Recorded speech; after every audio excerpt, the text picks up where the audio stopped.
and welcome back to my channel Learn with Nikhil. So in our previous lecture, that was Introduction to Robotics part 5, we have studied about the classification of robots. Now in this lecture we are going to study about the robot specifications and the safety measures in robots. So let's begin. So robot specification is a very important factor, as if you want to buy a new robot, you have to know certain specifications. According to that only you will be able to buy the robot. Or if you want to create a robot or make a robot or give an order for it, you have to know the specifications. So accordingly the manufacturer will make the robot according to your need. So let's begin. First, control type. So control type consists of the robot which is a servo, which has servo, or which is a non-servo.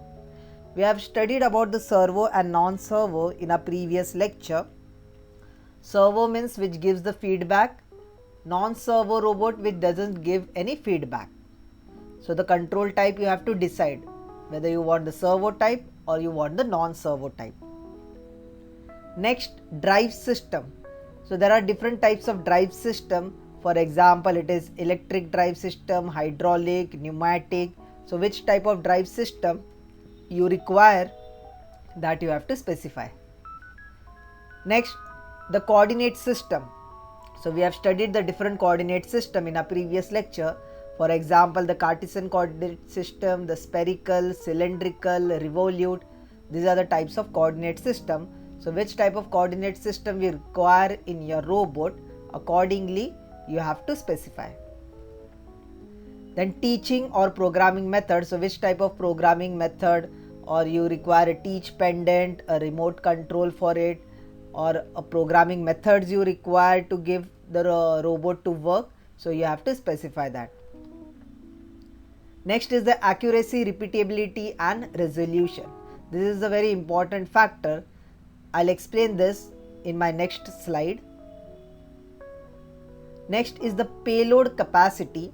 How much the load or the capacity of the motors, how much the motor can withstand the load, that you should know. So accordingly the manufacturer will create the robot. Weight of the manipulator.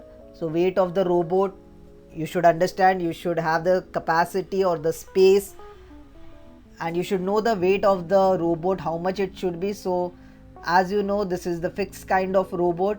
So the base should be strong, the foundation should be laid strong, so that the weight of the robot or the manipulator can be taken considered.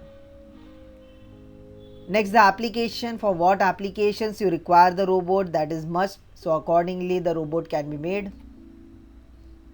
The range and speed of the arms and wrist should be considered. How much fast the arms or the wrist should be moved. And finally the sensors. Which type of sensors should be used in your robot, as the sensors are interacting with the environment and it gives the feedback to the robot, and the robot can be used intelligently.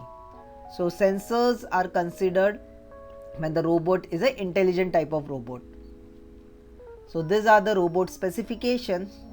Next, I'll explain you the accuracy, repeatability and resolution. So we'll begin with resolution. It is defined as the smallest allowable position increment of the robot. So it directly gives us the movement of the robot. So if its smallest position, the smallest movement of the robot which is possible, more smaller it will be, more accurate or smoothly the robot arm will move. So the robot arm should move smoothly. So the smallest possible, the much smaller position increment, the much smoothly the robot will be. To explain that in much detail, the resolution is defined into two: programming resolution and control resolution. Programming resolution says smallest allowable position increment in the robot program, and that is given as basic resolution unit, that is BRU, and that is 0.01 inch per 0.1 degree. So as you know, in 3D spatial region or a spatial robot, you have 3 positions and 3 orientation. That is, 3 position includes x, y, z direction movement, and 3 orientation is nothing but the orientation, the angles. So it is 0.01 inch. So movement is 0.01 inch per 0.1 degree. So this is the rotation or orientation, and this is the position. Next is the control resolution. It is the smallest change in position that the feedback device can measure, say 0.36 degrees per pulse. So it is the feedback given by the system or the sensors. So specifically, if you can talk about this, there is optical sensors which are used in the robot. So optical sensors gives the feedback at the rate of 0.36 degrees per pulse. So as you know, the rotation is total of 360 degrees. So 360 degrees is divided into 1000 pulses. So for 1000 pulses it is 360 degrees, and if we divide that, so for 1 pulse it is 0.36 degrees. So likewise the control resolution is defined. Next is about accuracy, and it is measured in millimeters. It is defined as the precision with which a computed point can be reached. Now to explain this, I have taken a 2D graph. So this is a 2D plane, x and y axis, and you have a point in this 2D plane. Now to reach this point, you will require a robot, you will require arms. So let's consider there is a link L1, it is connected with a rotary joint. So I rotated this through this joint, this is link L1, and one more link I have considered, that is link L2, and again it has a rotary joint, it rotated and caught this object or a point. Now to reach this point, you require to move this links at a particular angle. So with respect to x, this link got rotated with an angle of theta 1, and L2 got rotated with an angle of theta 2. So with this reference line, this got rotated at an angle of theta 2 to reach this particular point. Now the total angle with respect to x will be theta 1 plus theta 2. So with respect to x, the total angle which is required to reach this point will be theta 1 plus theta 2. Now what is the precision or the accuracy? Now if I have to reach this particular point, I need some mathematical calculations to be done to reach this point. So we have to find the coordinate x and coordinate y to reach this point.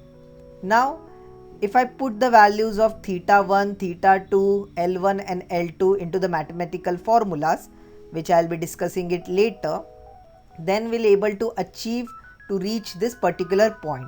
But what will be the precision or the accuracy to reach this point, that is important. It is not guaranteed that you will reach at this particular point only. You will either reach here or somewhere besides this. So the precision with which you will reach at this point, that is called as accuracy, and it is measured in millimeters. Let's move to the next, that is repeatability.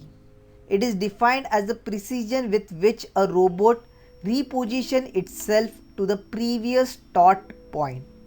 To explain that, I'll take the similar example. So you have to reach this particular point.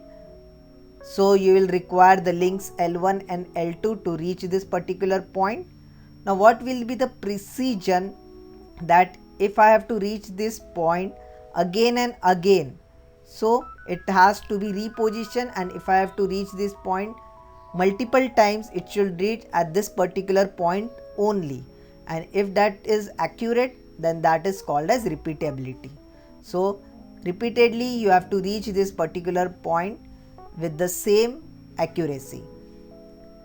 So it is defined as the precision with which the robot repositions itself to the previous start point. So that was about the robot specifications. Let's move to the safety measures in robot. So this is a really important topic, that if you are working in an environment with robots, what all safety measures, the basic points you should consider. Safety is an important component in industrial automation. Robot safety depends on the size of the robot's work envelope, its speed and its proximity to humans. Safety sensors and monitoring provides the capability of the work cell controller and its sensors to monitor the operation during unsafe conditions in the cell. So here work cell is nothing but the total environment of the robot, its environment, besides it the computer it is operating, that is called as a work cell, and it should be safe. Next, safeguarding is the prevention of injury or accident in the workplace. Training is a major factor in the successful implementation of any advanced technology in a company or operation. Last point, safety guidelines have to be developed by researchers pertaining to the safety issues in robots to reduce or eliminate accidents in the production environment. So these are the few of the basic safety measures which are involved while working with robots. Thank you for watching. Do subscribe to my channel. If you have any doubts, any queries, let me know in the comment section.